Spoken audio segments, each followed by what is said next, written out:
Okay, good afternoon, everyone.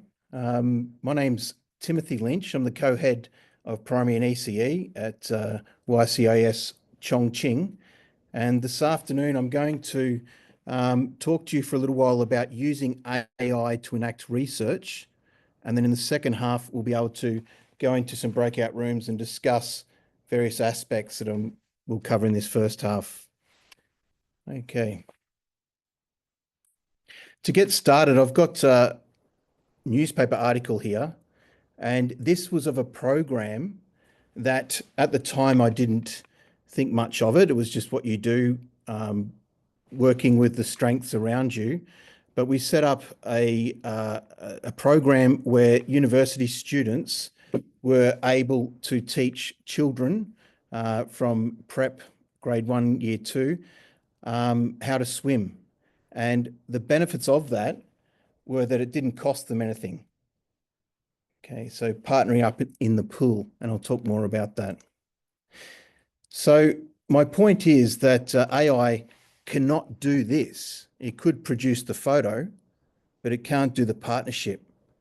But it can help people learn how to do this.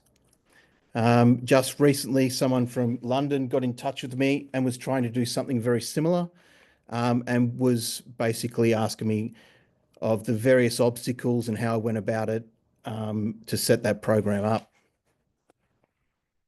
So we can see here from the conversations we've had today, we can see all these wonderful things that AI can do: synthesize topics, compile learning resources, brainstorm ideas, research, summarize or expand.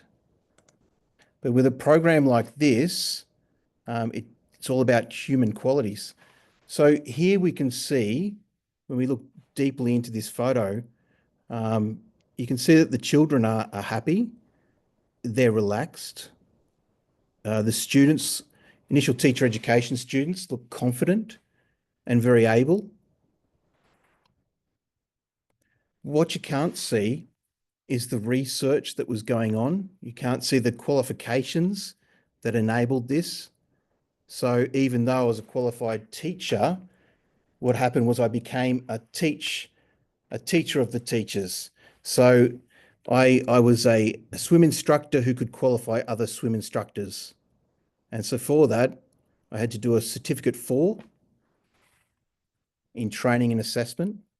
I had to negotiate with various swim instructor registered organisations, training organisations, and 2 there are the Australian Swimming Coaches and Teachers Association and OSWIM.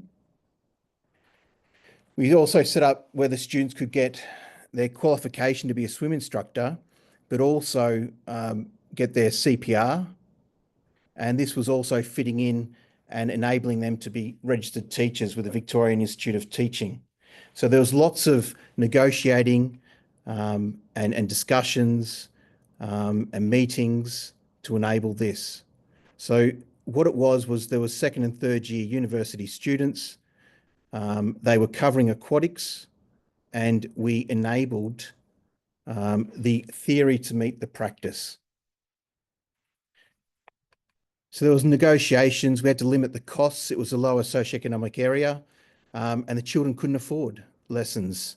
So negotiations between La Trobe Leisure Centre and various transport organisations. We had to limit the costs, and the children got free lessons. We had insurance to look after. We had the safety, of course, was most important. The equipment that we needed, facilities. We need to give the university students purpose. We needed to also have a good purpose for the school and make sure it was quality assured. And we had fear and needs. We had university students who had a fear of swimming when they would come to me at the start. We'd have some families who feared swimming and water. And we had some children who at the start of the lessons feared swimming and water. And then we also had disagreements on who or which swimming instructor organisation we should use. So all of these things here, and that you can see on this page, was about partnerships, and it wouldn't be able to happen with AI. It is the human quality that we need as teachers, and that is our strength. So here we have a quote that came out in 2012, and the quote is, "Megatrends predict that in the future, education departments need to be prepared for a quality of life with limited world resources. World economy shifting from north to south, west to east. Associated healthcare costs and the responses in lifestyles and services, and the rising importance of social relationships." And this is our strength as teachers, whether it's the relationships with the children, with the community members, with other colleagues. This is the strength of teaching and educators. So the research and the practice, and for me, the research and the practice goes hand in hand. All things carry yin on their back and embrace yang.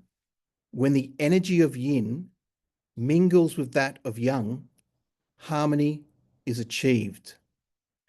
And so by using the research and meeting the practice, this is how we achieve harmony. And we can see in YCYW that we have the balance. The harmony makes all things flourish, but uniformity makes all things cease to develop. The balance between the practice and the theory, the research, the ideals. So what happens when we have uniformity, an unchanging informal character? Here's some newspaper clippings, or media clippings from the last four months. So the first one there is about Cardiff University cutting 400 jobs, University of Canberra in Australia cutting 200 jobs, or looking at cutting jobs.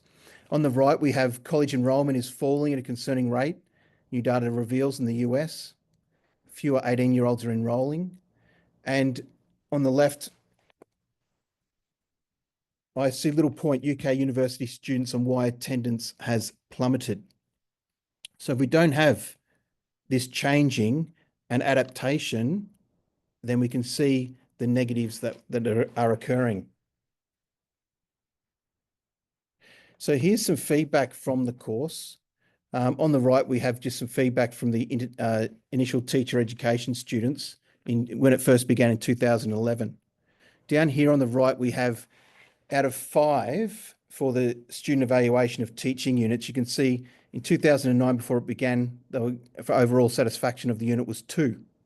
Then in 2011, the first year jumped to 4 out of 5. And then 2013, 4.4 out of 5. And you can see for each of those areas there on how useful they found it for their teaching career, it's jumped up much closer to 5 over the time that it ran. And here's a letter from a school teacher, a school leader. It was a fantastic opportunity for our students, as many have never had formal swimming lessons before. The low socioeconomic situation of many families in this area means that many students are not able to have the opportunity of learning about water safety with instructors. While Churchill Primary School does offer a swimming lesson program, we often find that those most in need of lessons find the price too high. By offering free lessons through the university program, we had 100% attendance, which is amazing. The children were very excited about going to the swimming lessons and were looking forward to going each time. They enjoyed getting to know their instructors, and it was good to see the university students growing their confidence of dealing with junior primary school children. We've also received many positive comments from parents about this wonderful opportunity. Many were amazed that the lessons would be offered free of charge. One family has 3 children, Prep 1-2 area, and normally sending all 3 to swimming lessons is too expensive. However, this time, because they were free, all 3 children were able to go. Their mum was so happy she didn't have to exclude any of her children from the lessons. So it's the yin and the yang. The best aspect is where the theory able to bring it to practice. And this particular partnership grew. So it grew from swimming to tennis, working with Hot Shots and the Australian Tennis Organisation, basketball, and you can see in these pictures, T-ball and various sports with organisations and covering the equipment free lessons. And so it's the yin and the yang for harmonious learning. And there's some more positives where it's jumped up for every particular subject that had working with children and able to teach children within the university sector, it was very close to 5 full marks for the students giving their student evaluations.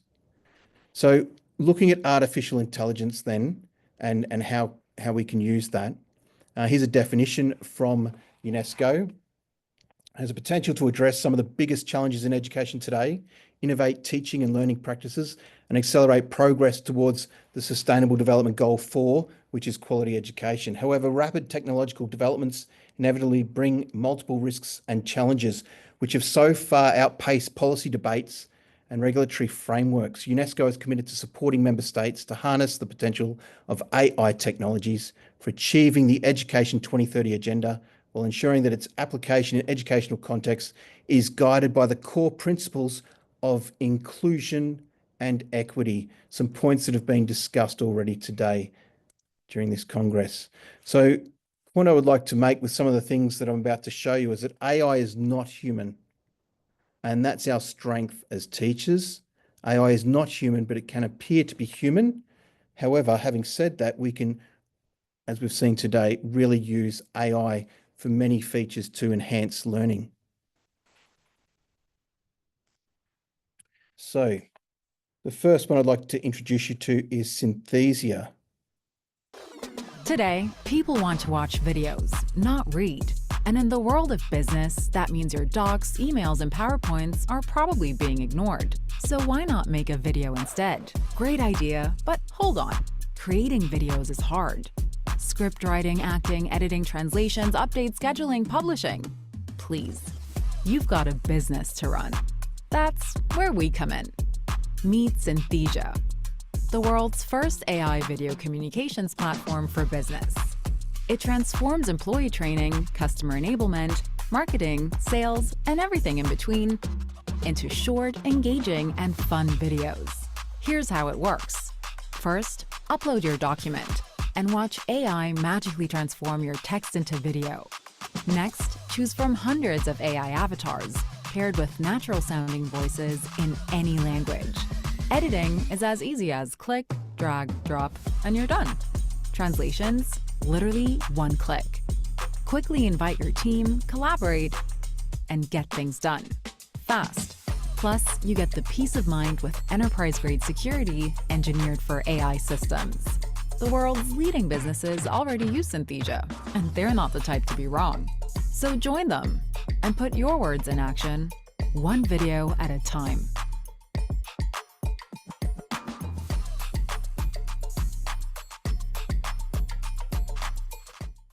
Okay, so Synthesia.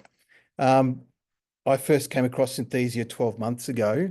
I was pretty blown away by how human it appeared. And it's easy to use. We'll just go to this next one here where this gentleman explains it quite well.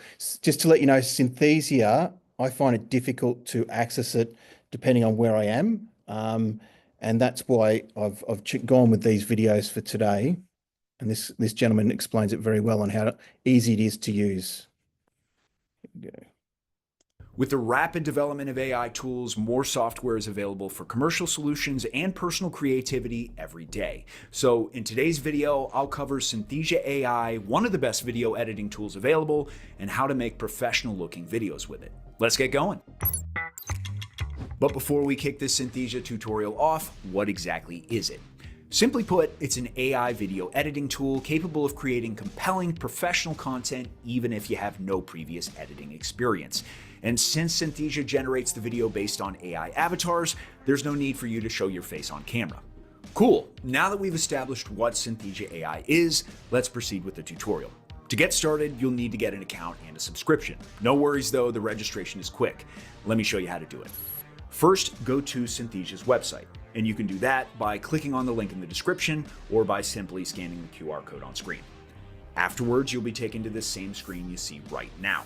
You can choose from different subscriptions, but depending on how much you're planning to use Synthesia, I'd recommend getting the starter or creator packages. I chose the creator plan because it gave me more freedom and functionality. Then you can log in with your Google account if you have one, or enter your email address and create an account that way. That's it. Great. Now that we're on Synthesia's platform, let's go on a walkthrough together. The first thing we see is the dashboard. At the top, we can also see options like New Video, AI Video Assistant, Dub with AI, and Import PowerPoint. On the left, there's the main menu list. Then in the center of the screen, we can see Synthesia's own tutorial for beginners. So make sure to watch that later as well. Now, there are quite a few settings to go over, but in this video, I'll focus on the main functionality of Synthesia, video creation.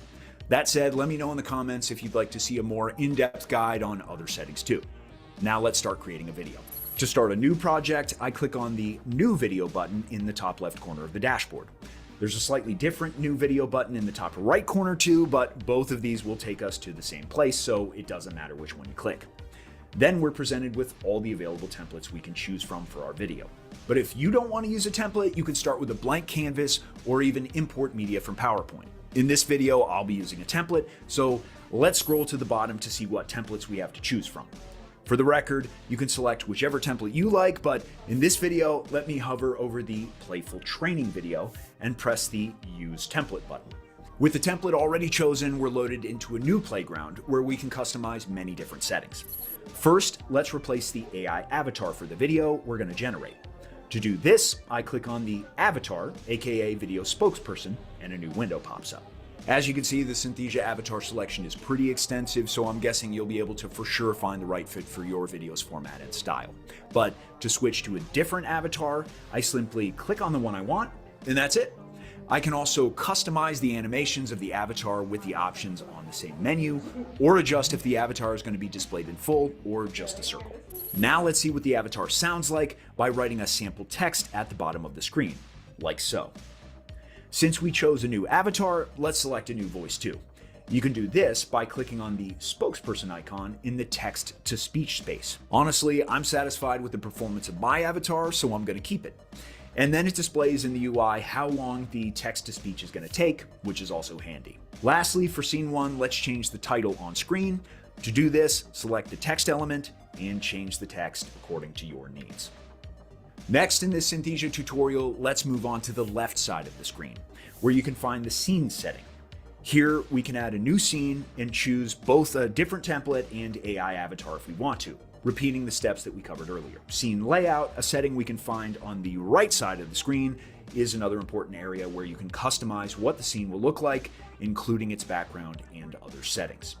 Since we have a new scene to play with, let's go ahead and customize it by adding more media elements. I want a nicer looking background, so to change it, I navigate to the right side of the screen and toggle the background media button. This will allow us to insert a video or image as a background, like so. Looks better already, doesn't it? Alternatively, if we just want to change the background color, I click this button here and select the tone I want. And we can add additional text boxes or shapes right here if there's a need to do so, just like this. Now that we've created a video with multiple scenes, let's generate it. To do this, I click the blue Generate button at the top right. Then I have the option to title the video I've created and describe it as well. Let me change the title like so, and then quickly describe the video with just a few words. Then finally, we can generate the video. Pretty cool. By the way, it can take some time for the video to be rendered. It largely depends on how long the video is and how many scenes you've added. A nice touch though is that Synthesia emails you once the video is done generating, so you don't need to check the platform constantly to see it's done. So what are my thoughts about Synthesia after this review/tutorial? Personally, I think Synthesia AI video editing is a standout in the AI tool market, which is flooded with mediocre products. For me, it really does feel as if I'm actually utilizing AI with Synthesia, and not just some awkward half-baked software that creates more pain than comfort.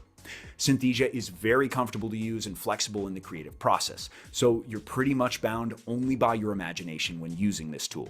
It's good for beginners as the user interface is mostly self-explanatory and there are settings to play around with for more advanced users too. The only downsides of the provider are that generating a video can take a bit of time, but it's barely an inconvenience. It's the reality of video rendering in general. Also, there could be more AI avatars available for the free version of Synthesia for you to test it out.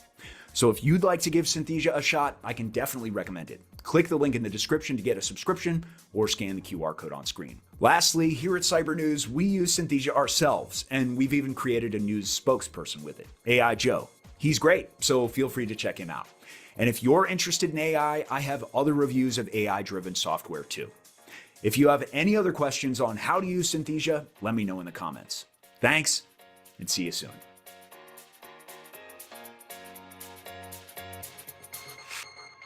With the Okay, so just like it was explained there, taking excerpts of various publications. So here's a book, Health and Wellbeing in Childhood.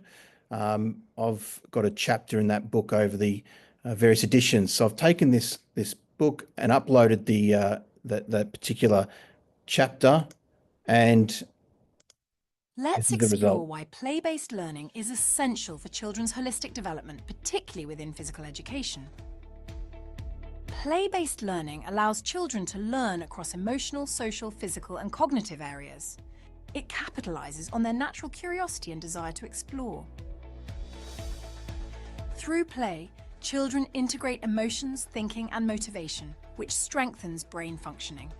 They exercise their agency and participate in decisions affecting their learning. Play sits within the physical dimension, where children learn through interactions and adopt cultural rules and values. This enhances imagination, intelligence, language, and social skills. The physical dimension of play connects all learning areas, making it significant for children's development. Learning through movement heightens their interest and engagement. Play-based learning offers many benefits. It enhances thinking skills, builds relationships, develops a sense of identity, and strengthens self-regulation and well-being. Educators play a crucial role in play-based learning. They plan environments, join and guide play, and use intentional teaching strategies to extend children's knowledge and skills. In conclusion, play-based learning is vital for children's holistic development. Thank you for watching, and let's continue to support our children's growth through play. Okay, again, in this particular chapter, there was discussions about fundamental movement skills. And the Let's excerpt, explore the educational benefits of the Perceptual Motor Program, PMP, for children's holistic development. The Perceptual Motor Program combines perception, our input system, with motor skills, our output system, to enhance learning. A Perceptual Motor Program helps children integrate motor skills with perceptual input, crucial for their overall development. Success in PMP depends on a child's ability to process stimuli and act on them, fostering meaningful learning experiences. Teachers play a vital role in creating a fun and developmentally appropriate environment for students in years P to 2. Two effective programs are Jack Capon's Perceptual Motor Lesson Plans and Smart Start, which integrates PMP with classroom learning. PMP promotes abilities like body image, balance, and visual motor control, essential for smooth and controlled movements. Coordination and proprioception are key skills developed through PMP, enhancing efficient body movement and spatial awareness. Fine motor coordination and sustained movements are also targeted, helping children with tasks like writing and cutting. Laterality and bilateral movements are crucial for activities like catching a ball, while cross-laterality aids in walking. Directionality, hand-eye coordination, and ocular pursuit are developed, improving children's ability to track and focus. Kinesthesis and perceptual motor skills involve all senses, helping children perceive and act on environmental inputs. Integration of laterality and directionality in classroom settings can reduce handwriting confusion and improve learning. Using tools like a swinging ball for tracking and rhythm jingles can aid in reading and memory retention. Relating to literature, it's important to expose learners to few stimuli and allow them time to detect and track objects. Practicing decision-making strategies in slower situations helps children anticipate events and make faster decisions. Implementing PMP can significantly enhance children's holistic development and learning experiences.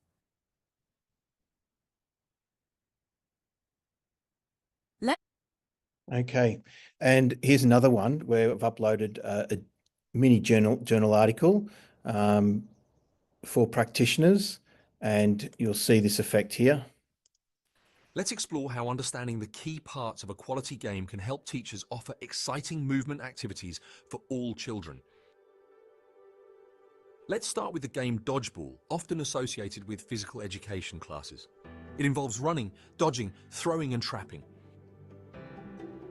Despite its popularity, dodgeball has faced criticism for not being inclusive. The National Association for Sport and Physical Education even deemed it inappropriate for K-12 programs.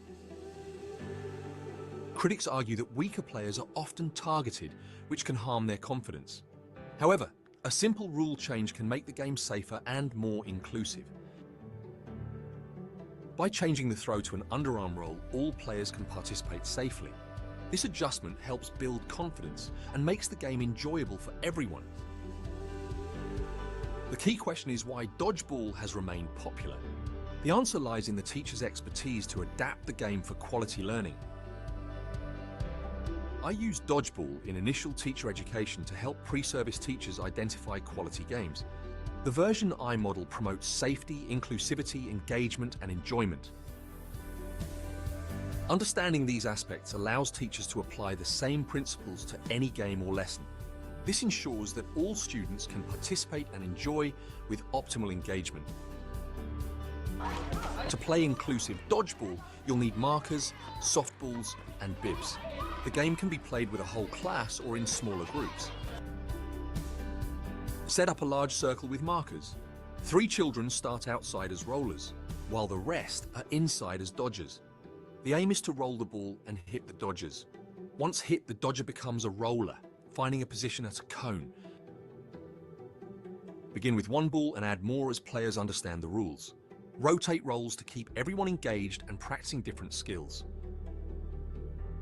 Use soft PVC volleyballs or foam balls for safety. Roll the ball along the ground, and a successful hit should be below the knee. You can simplify or extend the game based on the student's abilities. Adjust the circle size or vary the rolling techniques to keep it challenging. Encourage students to reflect on their experiences. Ask questions about their strategies and teamwork to deepen their understanding. This game shows how a traditionally unsafe game can be made safe, inclusive, and enjoyed by everyone. All players are involved, whether dodging or rolling. In dodgeball, children practice essential skills like running, jumping, dodging, and throwing. The game allows for progressive skill development under pressure. By understanding the key aspects of quality games, teachers can create engaging and inclusive activities for all students across various subjects. Please refer to the article attached for more details. Okay, so that's Synthesia, where you can see the actual presenter of the little videos looks human. The second AI feature I'd like to share with you is NotebookLM, which is with Google. And again, it can be difficult to access depending on where you are. And here's a little explanation. All right, welcome back. And in today's video, I am going to show you a tool if you are not familiar with it. It is by Google called NotebookLM and some of the main benefits of using this tool. Now, it can be accessed by going to notebooklm.google.com. This notebook application is a wonderful addition to your AI tool set. So one of the major benefits of NotebookLM is to minimize or reduce AI hallucination. So a lot of times when you're talking to AI, it's going to give you random responses. It's going to pull data or information from sources that may not be accurate or that we don't want. So what we want to do is to be able to upload our own resources and keep the conversation with those resources contained to just the information that we upload. This is obviously huge for individuals who are writing important documentation, papers on something, especially for schoolwork and so forth, where they do not want to go outside of the information that they have specifically uploaded. So let's jump into this real quick. So go to the URL. It will ask you to create a new notebook. So I'm going to go ahead and do that. Now, when we do this, we can upload sources from a number of different things, and this is super helpful. Number one, we can manually upload our own documents. Of course, the file types are going to be PDF, TXT, Markdown, or audio. We can connect to Google Drive and connect with our documents or slides. And of course, the cool part is we can chat with a website, so we can upload a direct link, or even YouTube. So we can directly add links from YouTube to chat with that information. This is immensely valuable, especially for your marketers and content creators. We can also just paste text in here as well. Now I want you to look at what the source limit is here though. The source limit is we can upload 50 separate sources of information. That is amazing. So what I'm going to do here is just upload a few of these. I'm going to type in upload sources. We'll go ahead and click on this document, which is just Google's outline for search. And you see over here, it is uploading that document and going through it. Now from there, you see here that it gives you essentially just kind of an overview here. We can save to note, and of course we can add notes. We can do an audio overview and a briefing doc. And this is where we will chat with this document. So there's some general recommendations here that are prompts that you can use. Now over here, there's a couple of additional benefits. We can create a study guide from this information. We can create a briefing doc. We can do FAQs or some type of timeline. So these are all different things that you can do. Now, if you want to listen to this documentation, this is mind-blowing. What you can essentially do is to generate here. And what it'll do is it will basically create a live podcast with two people talking about the information in that document. That is a really cool thing to play with. I'm not going to show you it here just for time purposes, but I want to show you how this tool works. Now, of course, we can add additional sources on here. So if you were to click on YouTube, then here we can paste in a YouTube URL to upload as a source. So only the text transcript is going to be imported, okay? And just public YouTube videos. So what you want to do here is find the information that is very contained that you want to chat from if you're looking for reliable sources and so forth, and fill up all of that information right over here, and you can begin to chat with it all. You can summarize it, create a study guide, all sorts of helpful things. This is, again, one of my go-tos now for especially researching a given topic. When I find all the information that I want, I will save it in resources over here in this side, and I will start to generate content briefs. I will start to generate research overviews and so forth if consulting with somebody on SEO or marketing, because I'll be able to put all of that information in one place and have a clean note outline for them to present in a professional manner. So take a look at this tool. It is awesome. I highly suggest that you use this rather than always pulling from random information and sources from general models like ChatGPT and so forth, and go forth. And as usual, be successful with using AI. If you like this video, give me a thumbs up. Of course, subscribe and comment down below if you like this video, any questions or comments that you want to see, and I look forward to seeing you next time. Thank you for watching. All right, welcome back. Okay, so we're doing quite well for time, actually. And what I've got here is the book. This one here, Approaches to Child Health, Physical Education Wellbeing, Approaches to Child Health. That was published in 2019. This particular second edition was just published on, released on Christmas Day. So there are a few new chapters to this. And one chapter that I'd like to look at just to show some features of the NotebookLM is Chapter 10, Wellbeing Enactment in Schools, Implementing Learning Values. So as we go into that, you can see that particular chapter has been uploaded, the PDF, and it comes out with a title, a modified title, and a little bit of information there. Like the gentleman showed, this audio overview, we'll have a deeper look at that shortly. First time I heard that, I was pretty blown away with how human that appears. And we'll also have a quick look here at the study guide, frequently asked questions, briefing doc, timeline. Now, this is with this particular book. Of course, you could do this with novels. You could do it with any sort of textbook with factual information. So we'll move along and have a look here. So the study guide, you can see that they've got 10 questions that they come out from the chapter and 10 answers. Here we've got the essay questions. If you have 5 essay questions and a glossary of key terms. Just by clicking on the button, this comes out. Briefing document, and it has various sectors there of just a summary, really. And over the page, some key quotes, implications, reflective questions. So they're the various, I guess, AI tools at summarizing, synthesizing, and doing a lot of the things that we've seen before. There's some more frequently asked questions about implementing learning values in schools. Okay, so when we go to a timeline, okay, so the timeline of events from that chapter, which could be really helpful for something like history books and so forth. Okay, so going to the next one here. So again, staying with that theme that AI is not human, but it can appear to be human. On this next one here, the human podcast. So that's the audio overview, the deep dive conversation. And this is where from the chapter, they have a podcast where a man and a woman are discussing in the podcast the chapter. So we'll go to the next one here. What I've done is here's the chapters from that particular book, the latest release, and I will share that on the chat room shortly, and we'll go into different breakout rooms. So within that breakout room, everyone will be placed in a breakout room. The number of your breakout room represents the number of the podcast. So for example, if you're in breakout room 10, then you can listen to podcast of the chapter 10. When listening, just of course, make sure your microphone is off. Each breakout room will listen to the podcast.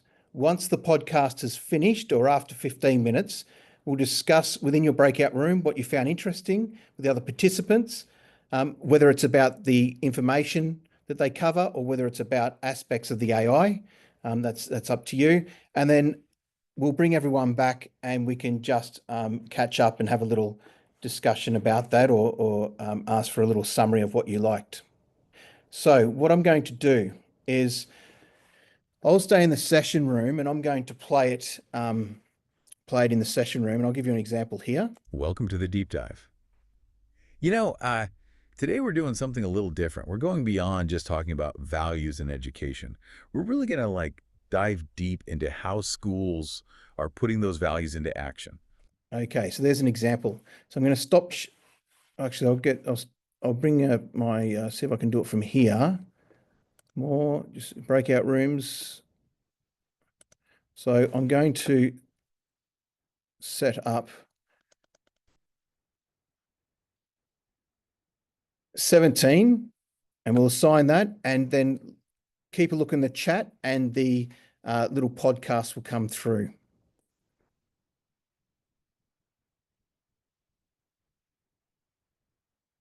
Here we go. All rooms, join.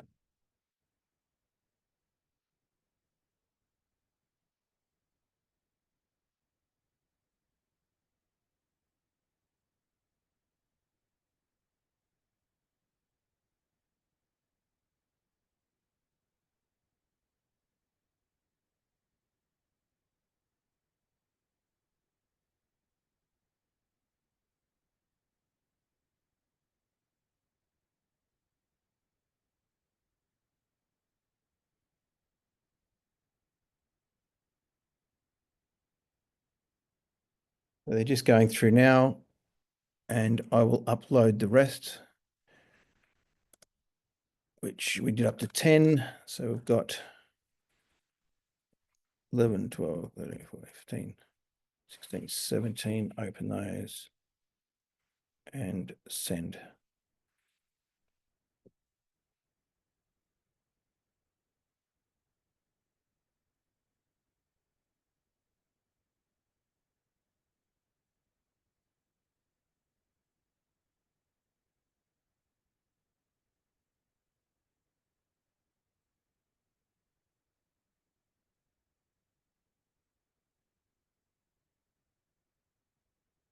Okay, so while that's going, everyone's in their breakout rooms.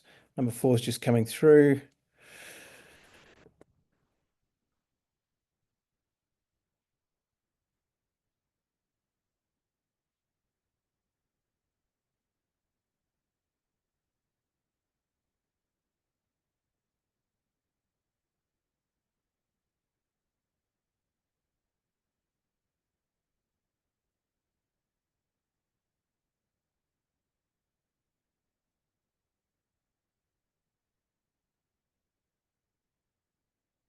Number 4 still going. And what I'm going to do is stay in this session room. I'm just going to play the rest of chapter 10 so that anyone who comes into the session can see that, and also the video that's occurring can continue to record that. I'll just shut this for now, and 4's taking its time. Not sure why that's taking so long. All the others have gone through. Anyway, what I'll do is I'll just leave that going over there.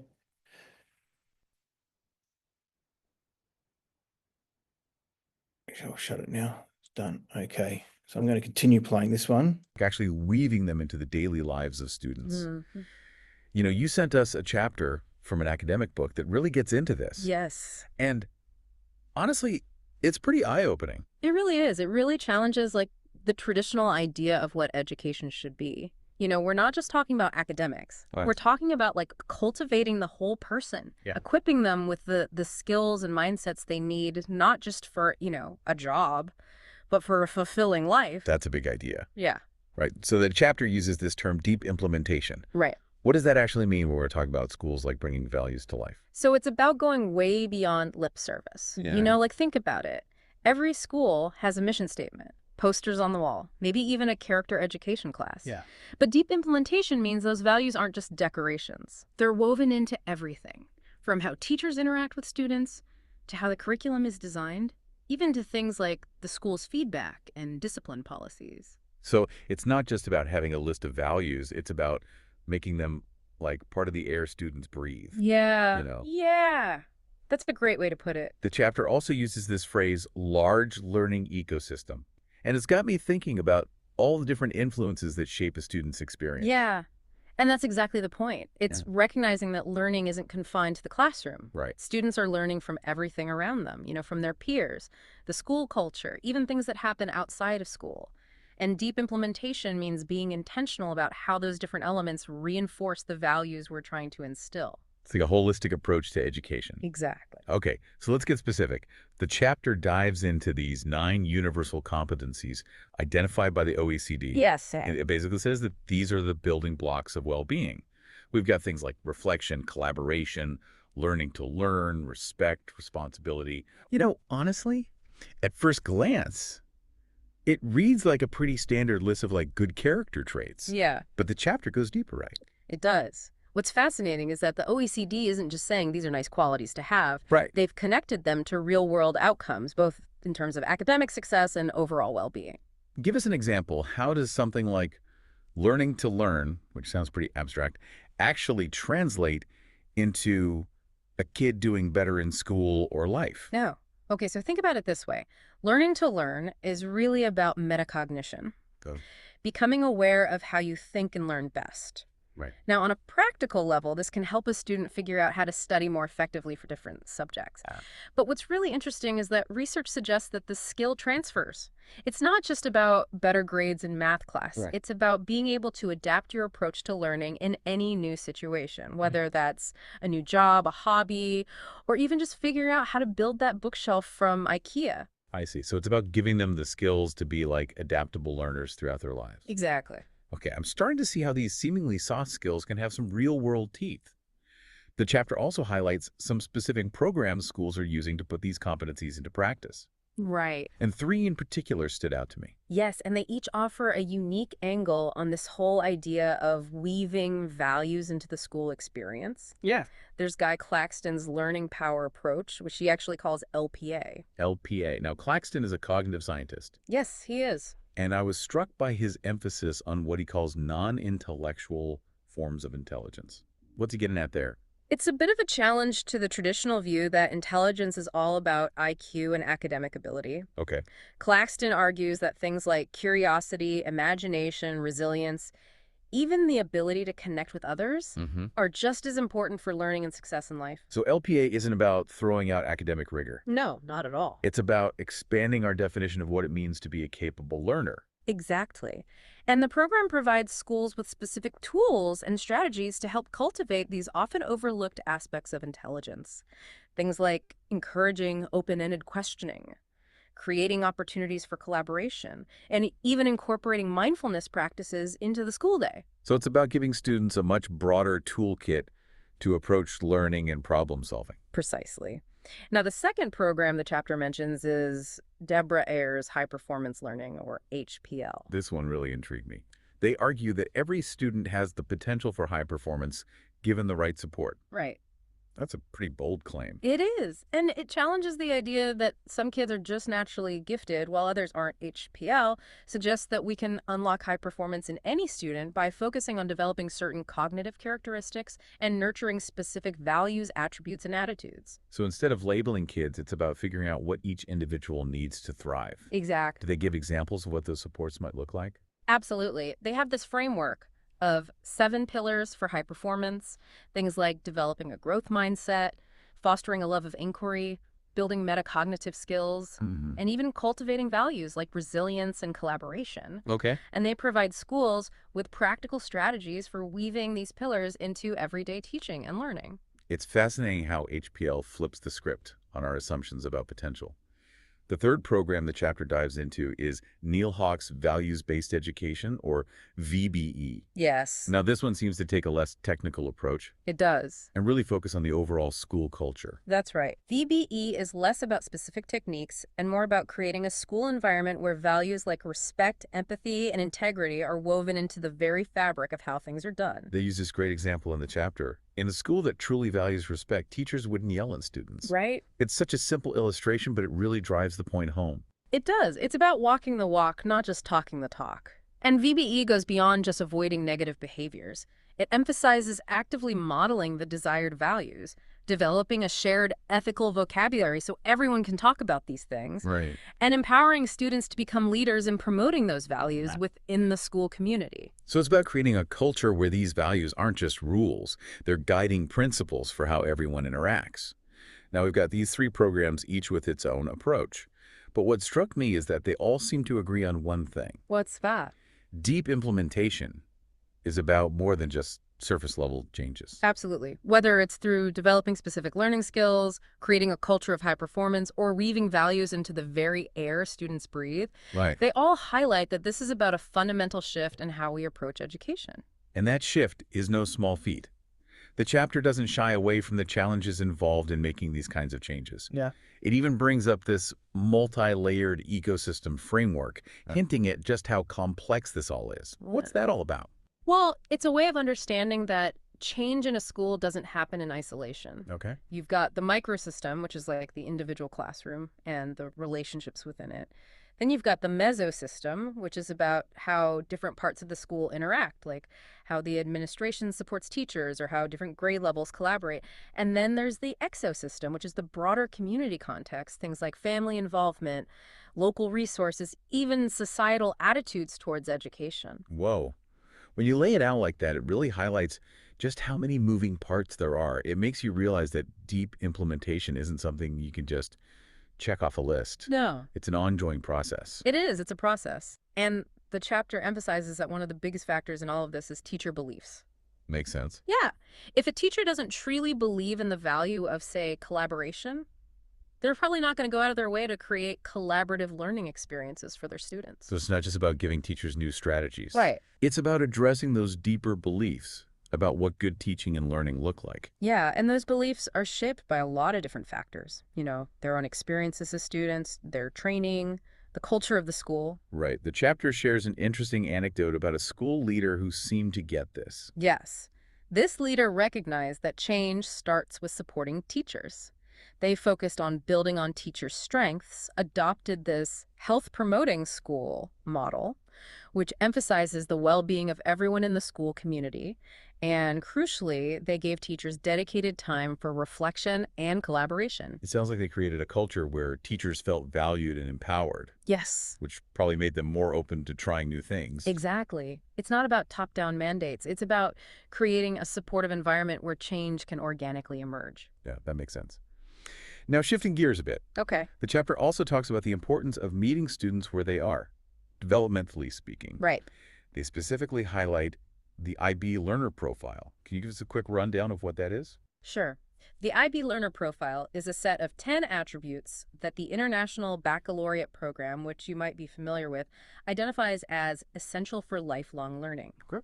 These are things like being inquirers, knowledgeable, thinkers, communicators, principled, open-minded, caring, risk-takers, balanced, and reflective. Okay, that's a pretty comprehensive list. It is. But it sounds like it might be a bit much for, say, a first grader to grasp. And that's exactly the point the chapter makes. They share this great example of an educator who took the IB Learner Profile and adapted it for a primary school setting.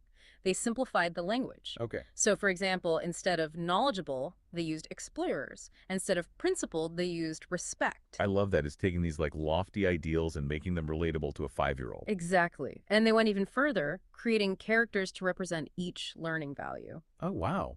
So imagine instead of just saying be a communicator, you've got this friendly character named Chatter who embodies good communication skills. That's awesome. Kids can connect with that on a whole different level. That's such a creative approach. It's not just about teaching kids a list of words. It's about bringing those values to life in a way that captures their imaginations.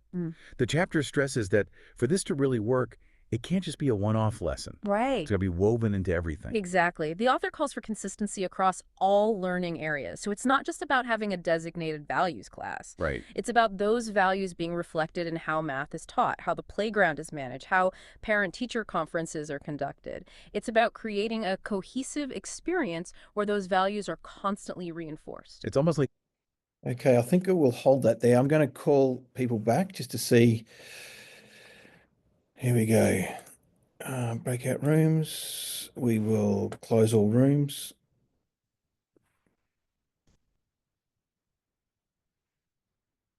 Close in 60 seconds.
Okay.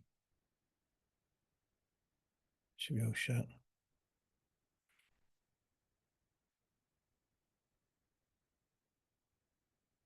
Okay. So from what I can work out, I think the breakout rooms have now shut. So what we'll do is I'll just finish off these couple of slides and then we'll share your thoughts. So we listened to chapter 10 on this particular slide here. welcome to the deep dive. And the next slide there is just about the importance of harmony. Harmony, which the emphasis coming through on these slides and from this presentation is that harmony is about the theory and the research and the practice.